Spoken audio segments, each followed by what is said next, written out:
तो आज हम हिंदी वर्णमाला में नेक्स्ट पार्ट पढ़ाने जा रहे हैं।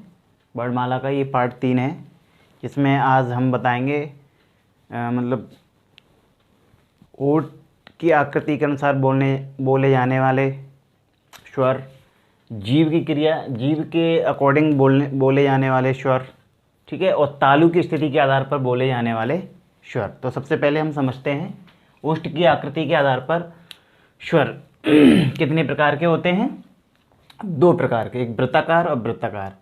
जब हम इन स्वरों को बोलते हैं तो हमारे ओठों की आकृति बनती है। अब जैसे वृत्ताकार है तो इसमें क्या है कि ऊ, क्या ऊ, ऊ, ओ, औ। इसमें क्या है, हमारे ओठ वृत्त के आकार के बनना है, ठीक है। कैसे बनना है? वृत्त के आकार के बनना है। इसमें अवृत्ताकार मतलब होठ हैं जो वो वृत्त के आकार के नहीं बनेंगे, जैसे अ, आ, ई, री, ए, ऐ। तो इसमें क्या है, इन 4 स्वरों में जो ओठ की आकृति है वो कैसी बनेगी? वृत्ताकार। और इन स्वरों में जो ओठ की आकृति है वो कैसी बनेगी? अवृत्ताकार, जिसमें ओठ वृत्त के आकार के नहीं बनेंगे, ठीक है। अब आगे जीभ की क्रियाशीलता के आधार पर स्वर 3 प्रकार के होते हैं। जीभ, जब हम स्वर बोलते हैं तो जीभ भी हमारी कहीं ना कहीं ध्वनि उत्पन्न करती है, आगे पीछे बीच में। जैसे जैसे हम स्वर बोलते हैं उसी हिसाब से जीभ हमारी काम करती है। तो जैसे अग्रस्वर, जीभ का जो अगला भाग है तो ये अग्रस्वर। अग्रस्वर में क्या है कि ये 5 स्वर आते हैं, ई, छोटी बड़ी, छोटी ऐ, बड़े ऐ और री। ऐसे ही मध्य स्वर, मतलब जीभ का मध्य वाला हिस्सा जिससे हम स्वर बोलते हैं उसमें क्या है? मध्य स्वर। मध्य स्वर में केवल एक ही आता है, क्या? अ। जब हम अ बोलेंगे तो आप कभी महसूस करना जो जीभ है ना वो नीचे ही रहेगी और यहाँ से जीभ पे प्रेशर पड़ेगा। ऐसे ही पश्च स्वर। पश्च स्वर का मतलब होता है पीछे से बोले जाने वाले स्वर। तो जब हम जब आ बोलेंगे और आप कभी बोलने की कोशिश करना और उसको फील करना कि जब हम अ बोलते हैं बड़ा वाला आ तो पीछे की ओर प्रेशर पड़ता है, जैसे अ, ओ, ओ, औ। तो क्या है कि जीभ के पीछे वाले हिस्से पे मतलब प्रेशर पड़ता है। तो उसी के अकॉर्डिंग ये जीभ की क्रियाशीलता के आधार पर 3 प्रकार के स्वर बताए गए हैं। इसमें क्या है कि अब कैसे रटें इनको, भाई याद भी तो करना होता है हमें। तो एक तो ये है कि बोल के पहचान लो, ए, ऐ। तो मतलब कोई भी तुम्हें स्वर दे दिया और पूछा कि अग्र स्वर है या मध्य स्वर है या पश्च स्वर है, या ये भी पूछ लेगा कि जीभ के आधार पर आपको अ दे दिया, पूछ लिया कि कौन से भाग से बोला जाता है, मध्य से, अग्र से, पश्च से, ठीक है। तो क्या है कि कभी कभी वर्ड आप बोल के भी देख सकते हैं और उसको फील कर सकते हैं। 2-4 बार इनको बोलेंगे तो आपको मतलब हैबिट हो जाएगी, हाँ ये वर्ड यहाँ होते हैं। एक है कि इनको याद कर लो। अब याद करने का तरीका ये है कि देखो मध्य स्वर में तो केवल छोटा आ है, ठीक है। मध्य स्वर में क्या है? केवल छोटा आ है, ठीक है। अब पश्च स्वर में उसके जस्ट नीचे आ जाओ, बड़ा आ, ऊ, छोटा ऊ, बड़ा ऊ, छोटा ऊ, बड़ा ऊ, ठीक है। तो अब ऐसे याद कर सकते हो आ फिर बड़ा। अब इसमें बड़े ही बड़े हैं ये, और ये ई और ए ऐ ये अलग ही, इनकी जो ध्वनि आ रही ना ए ऐ, तो उनकी ध्वनि ही अलग हो गई। तो आप ऐसे याद कर सकते हैं। सबसे पहले एक मध्य स्वर याद कर लो, बस मध्य स्वर याद कर लिया।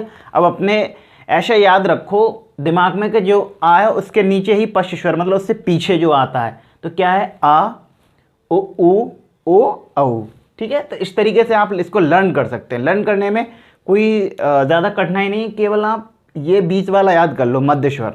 बस मध्य स्वर से ऊपर जाएंगे तो दोनों ई और ऐ और री, मध्य स्वर से नीचे आएंगे फिर तो बाकी जो बचे हो वही हैं, ठीक है। तालु की स्थिति के आधार पर स्वर 4 प्रकार के होते हैं। तालु जब हम बोलते हैं जो ऊपर की छत होती है तालु, ठीक है, तो उसे हम तालु कहते हैं। ये 4 प्रकार के होते हैं, दांत, मूर्धा, तालु, कंठ, ठीक है। कुछ ऐसे बोले जाते हैं जो कंठ से आवाज़ निकलती है, कुछ ऐसे बोले जाते हैं स्वर जिनकी तालू से आवाज़ निकलती है, कुछ मूर्धा से भी बोले जाते हैं, ठीक है, कुछ दांत से भी बोले जाते हैं। तो ये मैंने एक समझाने के लिए भी लिख दिया, इसका एक अलग पार्ट में वीडियो बनाऊंगा, उसमें स्पेशल बताया जाएगा कि कैसे कैसे बोले जाते हैं। अभी तो मैं यहाँ जो मेन मेरा उद्देश्य है वो मतलब समृत स्वर, अर्ध समृत और विभ्रत स्वर, अर्ध विभ्रत स्वर, मतलब जब हम स्वरों को बोलते हैं तो कितना मुंह खुलता है और कितना बंद होता है, ठीक है। तो जो समृत है ना, ये समृत, इसका मतलब है बंद, समृत का मतलब है बंद, व्रत भी बनेगा बंद भी होगा। जैसे ई हल्के से ओठ बंद होते हैं और ई बोला जाता है, ओ मतलब हल्के से गोल आकृति के बनते हैं लेकिन उतने नहीं बनते हैं, बंद मतलब बंद। समृत का मतलब ये होता है बंद। बहुत से लोगों को नहीं पता होता, वो रट लेते हैं कि समृत और उन्हें रट लिया ये होता है, लेकिन इसका मतलब भी पता हो तो आप क्वेश्चन को अटेम्प्ट कर सकते हैं। तो बड़ी ई, दोनों ऊ और री, ये समृत। अर्ध समृत मतलब आधा बंद, ठीक है, ए ऐ और ओ, छोटा ऐ और छोटा औ। विव्रत मतलब खुला हुआ, विव्रत का मतलब क्या होता है, खुला हुआ।